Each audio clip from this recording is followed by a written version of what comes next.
কে কাকে বেসামাল করবে? আমেরিকার ট্রাম্প কার্ড কোন পথে? বাংলাদেশের গণহত্যার অবসান চায়, খুনিদের গ্রেপ্তার করতে হবে, তাই এই হুঁশিয়ারি দিলেন প্রাক্তন প্রধানমন্ত্রী শেখ ওয়াজেদ হাসিনা। সম্প্রতি সুইডেনে আওয়ামী লীগ সহ অন্যান্য বাংলাদেশিদের এক সমবেত বৈঠকে শেখ হাসিনাকে নিয়ে বর্তমান পরিস্থিতি নিয়ে আলোচনার সময় ভারতবর্ষে আশ্রয় প্রার্থী প্রাক্তন এই প্রধানমন্ত্রী ফোনের মাধ্যমে অর্থাৎ অডিওর মাধ্যমে দ্ব্যর্থহীনভাবে বলেন, আমি চলে এসেছি বাধ্য হয়ে, কিন্তু এখন কি চলছে? রীতিমতন গণহত্যা চলছে বাংলাদেশ জুড়ে, তাই এই খুনিদের বিচার অবশ্যই করতে হবে। বাংলাদেশিরা তাদের দেশের সকল জনসাধারণের কাছে প্রাক্তন প্রধানমন্ত্রী হাসিনা এই অডিওর মাধ্যমে তার বক্তব্য তুলে ধরেন, যা নিয়ে সারা বাংলাদেশ জুড়ে আলোচিত হচ্ছে বেশ কয়েকদিন ধরেই। অপরদিকে বিএনপি এবং জামায়াতে ইসলাম দল অর্থাৎ রাজনৈতিক দল দুটি এবং অন্যান্য সহযোগী দলগুলিও যারা স্বপ্ন দেখেছিলেন মোহাম্মদ ইউনূস, যিনি এখন প্রধান উপদেষ্টা পদে আছেন, তিনি দক্ষ প্রশাসক হিসাবে মানুষের পাশে থাকবেন, উন্নয়ন ত্বরান্বিত করবেন এবং যা কিছু অস্থিরতা চলছে তা দমন করবেন, অর্থাৎ এক কথায় শান্তি বিরাজমান হবে। কিন্তু তার এতটুকু ছিটে ফোটা দেখা যাচ্ছে না, উল্টো বাড়ছে, গণহত্যা হচ্ছে। হাসিনার এই মন্তব্যের পরেই বিএনপি, জামায়াতে ইসলাম সহ অন্যান্য রাজনৈতিক দলগুলোই মোহাম্মদ ইউনূসের প্রতি যে বিরাগ ভজন হয়ে সমর্থন তুলে নিয়েছেন অর্থাৎ পাশ থেকে সরে গেছেন, একথা কিন্তু সত্য 100% শিওর নয়, অর্থাৎ একমাত্র কারণ নয়, নেপথ্য কারণ কিন্তু বলে দিচ্ছে। যে আশা নিয়ে অর্থাৎ বিএনপির দাবি ছিল 90 দিনের মধ্যে গণতান্ত্রিক পরিস্থিতি ফিরিয়ে দিতে হবে জনগণের হাতে, অর্থাৎ নির্বাচন করতে হবে, কিন্তু মুখ্য প্রশাসক অন্তর্বর্তী সরকারের প্রধান উপদেষ্টা মোহাম্মদ ইউনূস, যিনি এর আগে বহু সম্মানে ভূষিত, তাই তাকেই সিলেকশন করে প্রধান উপদেষ্টা পদে বসিয়েছিলেন, যারা তার মধ্যে বিএনপি অন্যতম, জামায়াতে ইসলাম সহ অন্যান্য রাজনৈতিক দল এবং শুভবুদ্ধি সম্পন্ন বিশেষজ্ঞ মানুষগণ। তাদের দাবি তো মানাই হয়নি, অর্থাৎ 90 দিন পার হয়ে এখন 100 দিন পার হয়ে গেছে, তবুও গণতান্ত্রিক পন্থায় ভোট ঘোষণা হয়নি বা কোনো চেষ্টাও দেখা যাচ্ছে না। উপরন্তু বিএনপি, জামায়াতে ইসলাম থেকে শুরু করে অন্যান্য রাজনৈতিক দলের মাথাদের এক প্রকার ছেটে ফেলা দেওয়ার চেষ্টা হচ্ছে এবং হয়েছেও কিছু কিছু ক্ষেত্রে। ঘুঁটি সাজাচ্ছে কি মোহাম্মদ ইউনূস? প্রশাসনের তৃতীয় চতুর্থ স্তরে এমন কয়েকজনকে বুঝিয়েছেন যারা কিন্তু কোনো রাজনৈতিক দলের ধরাবাঁধা নয়, সম্পূর্ণভাবেই মোহাম্মদ ইউনূসের কাছের বন্ধু, শুভাকাঙ্ক্ষী, যারা কোনোদিনই মোহাম্মদ ইউনূসের বিপক্ষে যাবে না। এই প্রধান উপদেষ্টা তথা মুখ্য প্রশাসক অন্তর্বর্তী সরকারের তার টিম যেভাবে সাজিয়েছেন, তাতে ক্ষুব্ধ বিএনপি এবং সেই সঙ্গে অন্যান্য রাজনৈতিক দলগুলিও। শান্তি ফেরানো তো দূরে অস্ত, ক্রমশ যেন আরো দাবাননের মতন বেড়ে যাচ্ছে। কোথাও কোথাও গোপনভাবে গুপ্ত হত্যা হচ্ছে।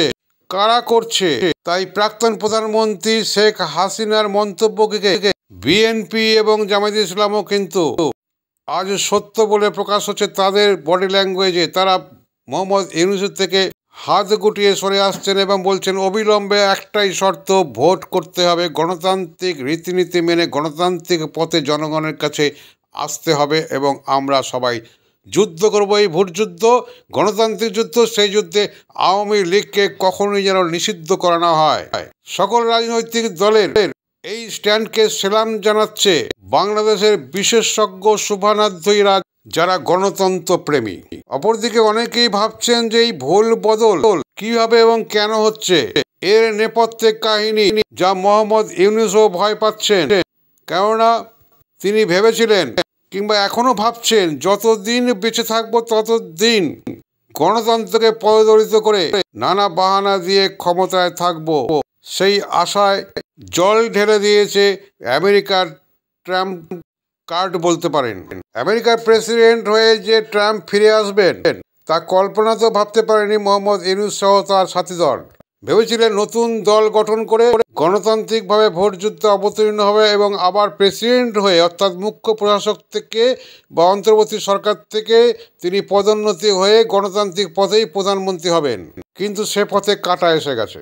কি কাটা তা ক্রমশ প্রকাশ্য এই চ্যানেলে আপনাদের সামনে তুলে ধরব। বাংলাদেশের জনসাধারণের মন যাচাই করতে দুটি গোয়েন্দা সংস্থাকে রাস্তায় নামিয়েছিলেন, অনুসন্ধান করতে বলেছিলেন। সেখানে দেখা গেল কি, গোয়েন্দা রিপোর্ট বলছে এই মুহূর্তে ভোট হলে আওয়ামী লীগ এবং বিএনপি রাজনৈতিক দল কাছাকাছি আসছে, 150 পার হয়ে যেতে পারে আওয়ামী লীগ। অপরদিকে জামায়াতে ইসলাম, অপরদিকে বিএনপি রাজনৈতিক দলও ভালো রেজাল্ট করবে, 70 থেকে 90 পর্যন্ত আসন পেয়ে যেতে পারে। এমনকি দুটি গোয়েন্দা সংস্থার রিপোর্ট থেকে সূত্র মারফত জানা যাচ্ছে যে জামায়াতে ইসলাম এবং ছোট রাজনৈতিক দলগুলি ডিসাইডিং ফ্যাক্টর হয়ে যেতে পারে বিএনপি ক্ষমতা আসবে না আওয়ামী লীগ ক্ষমতা আসবে। অর্থাৎ এরা ঘাড়ের ওপর নিঃশ্বাস ফেলতেও পারে। নতুন দল যদি করা হয়, অর্থাৎ মোহাম্মদ ইউনূস যদি কোনো রাজনৈতিক দল গঠন করে, তা যে হালে পানি পাবে না এটা পরিষ্কার হয়ে গেছে মোহাম্মদ ইউনূসের কাছে। তাই মরিয়া অন্য পথ খুঁজতে। অপরদিকে বিএনপিও জনসমক্ষে হুঙ্কার দিচ্ছে অবিলম্বে ভোট নির্বাচনে ঘোষণা করতেই হবে। এমনকি আওয়ামী লীগকে ব্যান্ড করা যাবে না। এই উক্তির পরে 180 ডিগ্রি ঘুরে মোহাম্মদ ইউনূস প্রধান উপদেষ্টা অন্তর্বর্তী সরকারের প্রধান, তিনি বললেন ঠিক আছে তাই হবে, কিন্তু ঘোষণা কোথায়? তাই সকলের কাছে প্রশ্ন, শান্তি কবে ফিরবে? আমরা দু চোখ দিয়ে দেখি, এক চোখে নয়। তাই সবার মাঝে সবার পাশে আগামী দিনেও আসব। নতুন আপডেট কিছু পেলেই আপনাদের সামনে তুলে ধরব এই বিশেষ প্রতিবেদনের মাধ্যমে। প্রার্থনা করছি শান্তি ফিরে আসুক, যে পথেই হোক।